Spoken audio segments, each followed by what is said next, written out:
Dineklarang insufficient in substance ng House Committee on Justice ang dalawang impeachment complaint laban kay Pangulong Bongbong Marcos. Yan ay kahit may ilang miyembro nito ang naniniwalang sapat ang nilalaman ng ikalawang reklamo para umusad. Ayon sa mga nanaig, walang naipakitang may direktang utos ang Pangulo kaugnay sa mga bintang sa kanya, gaya ng umunoy budget insertions at allocables. Nakatutok live si Tina Panganiban Perez.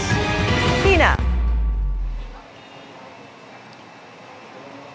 Mel, Emil, Vicky, insufficient in substance base sa botohan ng House Committee on Justice ang dalawang impeachment complaints laban kay Pangulong Bongbong Marcos. Ask Honorable Nisay if you are available. Makalipas ang 2 araw ng deliberasyon, magkasunod na pinagbotohan ng House Committee on Justice ang sufficiency in substance ng dalawang impeachment complaint laban kay Pangulong Bongbong Marcos. Unang sinalang ang impeachment complaint na inihain ng abogadong si Andre De Jesus. With a vote of 42 in favor of the motion, 1 against the motion, and 3 abstain, the chair therefore declares the impeachment complaint of De Jesus insufficient in substance. Sunod na pinagbotohan ang reklamong inihain naman ng grupo ni dating party list representative Liza Masa.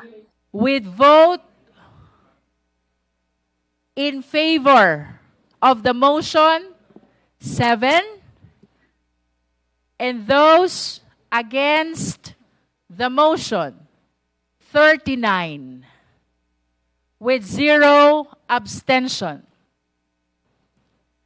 The chair declares the Masa et al. Impeachment complaint insufficient in substance. Bago ang botohan, mahaba muna ang naging talakayan tungkol sa mga inilatag na grounds for impeachment ng dalawang reklamo. For a complaint to be sufficient in substance, let us all be reminded, it must do more than suggest wrongdoing by association or inference.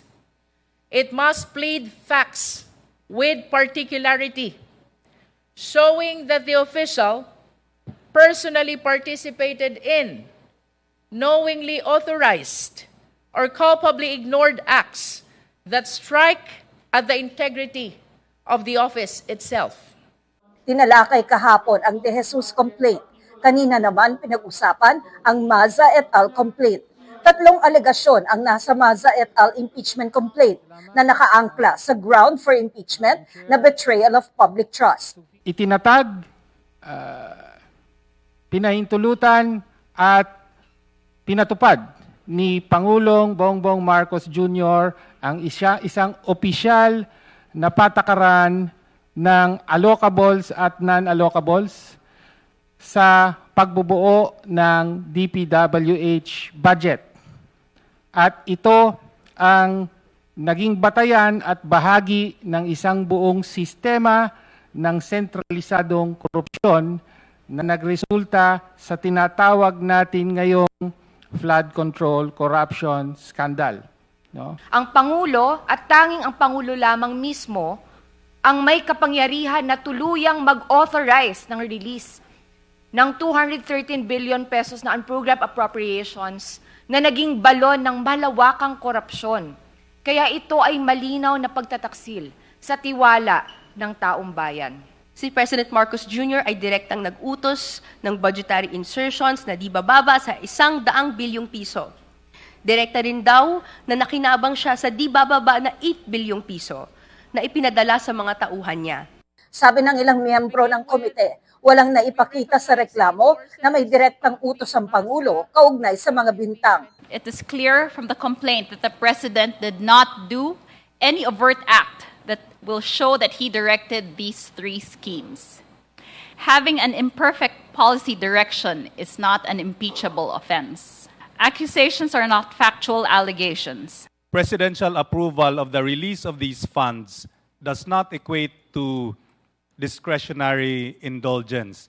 It is actually a requirement of law. There is no allegation or statement showing any administrative order, memo, executive order, or any directive executed by the President himself.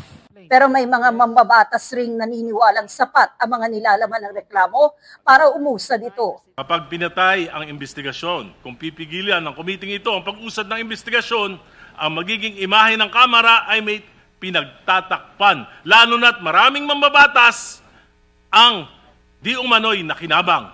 To support this charge, the complaint alleges that the quote-unquote Saldico confession confirmed the President's personal and direct involvement. And I respectfully submit that given that standard, that these allegations are assumed to be true, the complaint, insofar as the third ground is concerned, does satisfy the threshold standard of sufficiency in substance. Sa tingin ko po, itong third ground ang pinakamalakas. Because if take a look at the allegations of the complaint,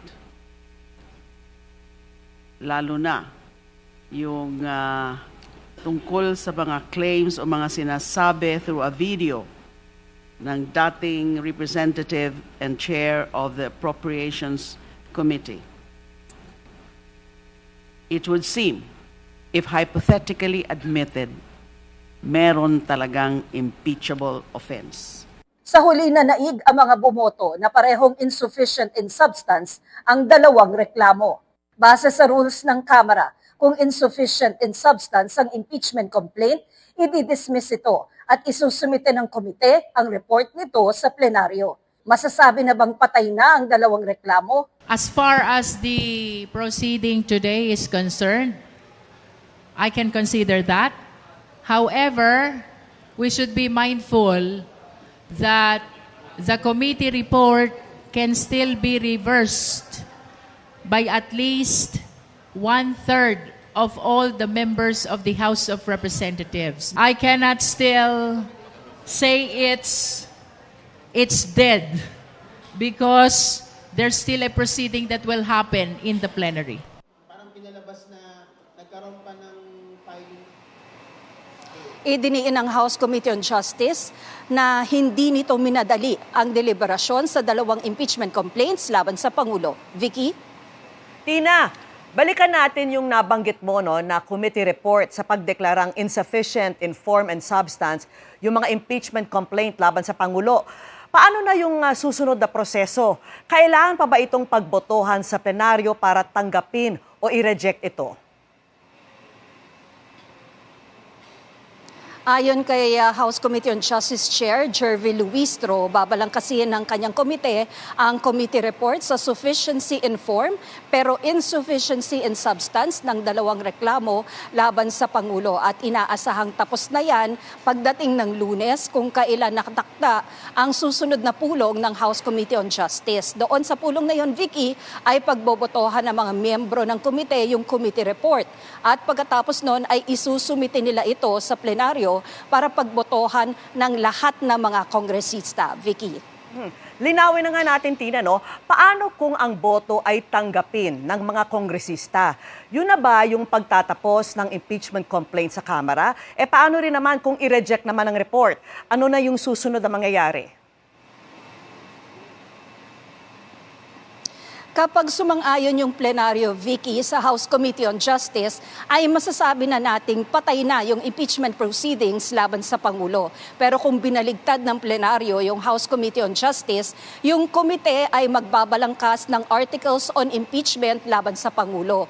Ire-report o isusumite ulit nila yan sa plenaryo at pagbobotohan ulit ng lahat ng kongresista. Kapag nakakuha ng boto ng at least 1/3 ng lahat ng miyembro ng Kamara, aakyat ang articles on impeachment sa Senado na uupo namang impeachment court. Vicky? Alright. Maraming salamat sa iyo, Tina Panganiban Perez. Kumpiyansa mismo si Pangulong Bongbong Marcos na wala siyang ginawang impeachable offense. Sinabi yan ng palasyo kasunod ng desisyon ng House Committee on Justice na insufficient in substance ang dalawang impeachment complaint laban sa Pangulo. Nakatutok live si Ivan Mayrina. Ivan? Mel, ikinatuwa ni Pangulong Bongbong Marcos ang pagbasura ng House Justice Committee sa 2 impeachment complaints laban sa kanya. Ang mensahe ngayon ng Pangulo sa sambayan ng Pilipino, let's move forward.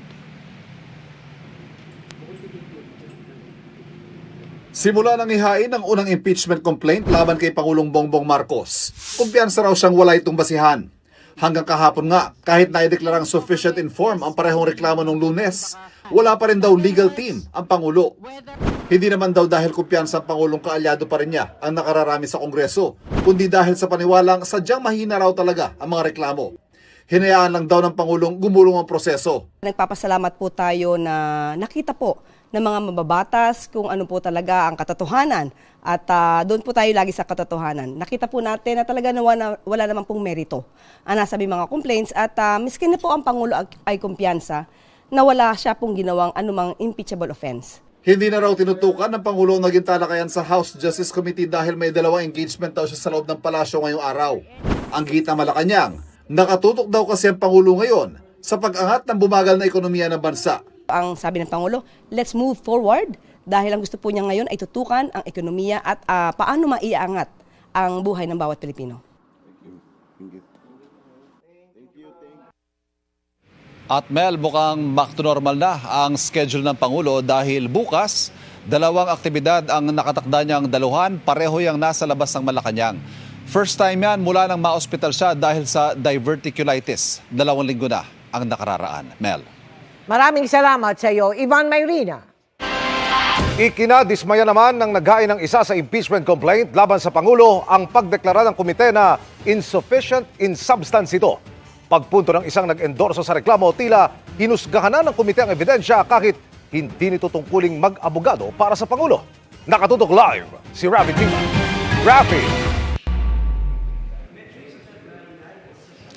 Nanginayang nga email ang mga naghain ng impeachment complaint laban sa Pangulo na hindi na umusad yung kanilang reklamo at hindi na naipresenta yung anilang ebidensya laban sa Pangulo matapos ngang ideklarang insufficient in substance ng House Justice Committee ang kanilang impeachment complaint. Hindi tinago ni dating Party List Representative Liza Masa ang kanyang pagkadismaya sa naging desisyon ng House Justice Committee. Ang kanilang impeachment complaint, pati ang reklamo ng abogadong si Andre De Jesus, parehong dineklarang insufficient in substance ng komite. Ngayon pong hapon na ito, 3:03 p.m., pinatay ang katarungan para sa maraming mamamayan na naghahangad ng katarungan dahil sa malawak na korupsyon na kung saan ang presidente mismo ang nasa tuktok. Sa palagay po namin, prematurely murdered ang impeachment complaint na ito. Dahil sa nangyari, posible raw mapilitan ng taong bayan na lumabas sa proseso ng impeachment para humingi ng anyay katarungan, bunsod ng malawakang korupsyon. Nakakalungkot na kung dito sa proseso na ito ng impeachment, hindi natin makukuha ang katarungan, talagang mapupersa ang mamamayan na lumabas sa prosesong ito para makuha ang katarungan na atin pong inaasam. Ayon naman kay ACT Party List Representative Antonio Tino na nag-endorso sa reklamo ng Makabayan Bloc, tila ipinagtanggol ang Pangulo ng mga kongresistang bumoto laban sa kanilang reklamo. Sabi nila sa kanilang pagtingin ay hindi raw impeachable ang mga offense na nasa complaint. Hindi po yun ang tungkulin ng mga kinatawan ng Justice Committee. Hindi nila tungkulin na mag-abogado para sa presidente. Ngunit tila yun na po ang nangyayari dahil hinuhusgahan na nila ang ebidensya. Sinubukan din ng media na kunan ng pahayag ang anak ng Pangulo na si House Majority Leader Sandro Marcos. Pero sabi ng nakababatang Marcos, I have no moral authority to be discussing anything to do with the impeachment of the president given my familiar relation with him. So I think let's leave it up to the wisdom of the Justice Committee and the other members of the House. But as far as I am concerned, I think it's best for me not to comment.